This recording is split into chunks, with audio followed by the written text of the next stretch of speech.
Yo, what the helly is going on with Tyrese Halliburton and the Indiana Pacers? So sometime this year, an NBA player poll involving 90 NBA players was conducted, and Tyrese Halliburton was voted the most overrated player in the league by his peers, receiving 14.4% of the votes. And man, he has been showing that that is absolutely not the case, because he has been hooping and proving the overrated allegations false. And obviously it's not just Halliburton, the Pacers too are cooking in their playoff run, which has brought them some new allegations that they have sold their souls and are using dark magic to win their games. And you know what? Maybe they are. You know how Halliburton's voice changes mid-speech? Like, what if he has a curse inside him? Like with Yuji and Sukuna. And when his voice changes, it's Halliburton and Halliburton switching places or even colliding with each other. I don't know. Anyway, just check these out. First round. Pacers versus Bucks, game 5. The Pacers are already up 3-1, so they've already been cooking, and they're in a pretty good spot, but this game is kind of where it all started. 24 seconds left and the Bucks are up by 2. Halliburton finds an opening, blows by, and slams it to tie the game. At this point, he's got the last 6 Pacers points. Now all eyes are on Giannis as he attempts a heavily contested hero shot, and he misses. Now we get to overtime. Now this is Gary Trent Jr.'s overtime, because take a look at this. He hits 1, 2, 3, 4 3-pointers in a row, then a rebound that leads to an easy Giannis lay.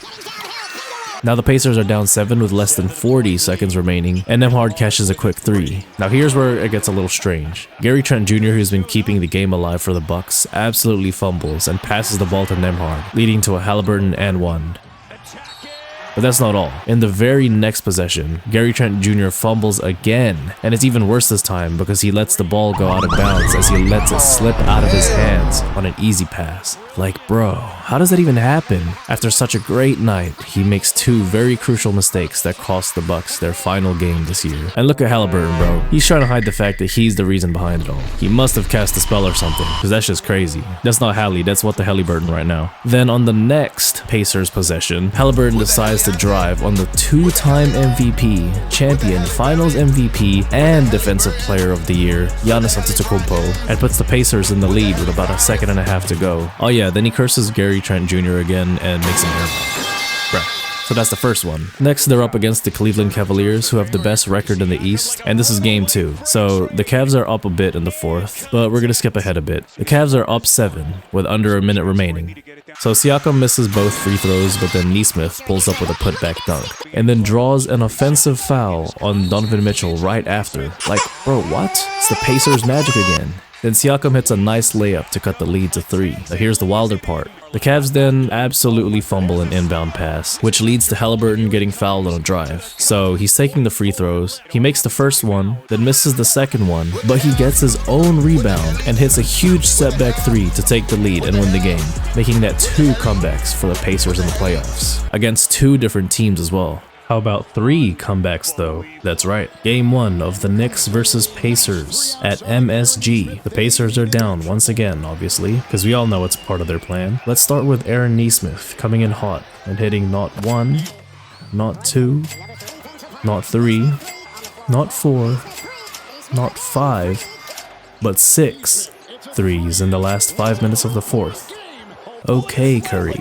We see you wearing number 23. Now skipping ahead after some back and forth free throw action, the Pacers are down 2 with 7.3 seconds remaining, and the Halliburton strikes again, hitting a crazy, very long 2 to send the game to overtime. And then here's Halliburton hitting the Reggie Miller-Selly. Like, imagine if his foot was a little bit behind, and then they won at that moment. That would have been even crazier. But that doesn't matter anyway, because the Pacers complete their 3rd comeback after the clutch player of the year airballs a 3 for the tie at the end of the game. Wow. And then an honorable mention. In the next game, Tyrese puts up an amazing performance with 32 points, 15 assists, 12 rebounds, 4 steals, and 0 turnovers. And so the Pacers have made 3 epic comeback victories and have absolutely rolled the Eastern Conference using their dark magic, the power of friendship, and just pure skill. No, but seriously, props to the Pacers, man. They've been playing really good. They recently just beat the Knicks in the Eastern Conference Finals too, with Pascal Siakam winning the Eastern Conference Finals MVP. And they'll be facing OKC in the finals. Let me know who you got winning it all this year. You have the Thunder or the Pacers? I just hope it'll be a fun and close series, to be honest. Anyway, that's all from me. Bye. People tryna be comedians like they Drewski. You crashing out over nothing like be a badoobie. Judging like you perfect but you know that you can't talk. You'll show your true colors when you're up against the wall.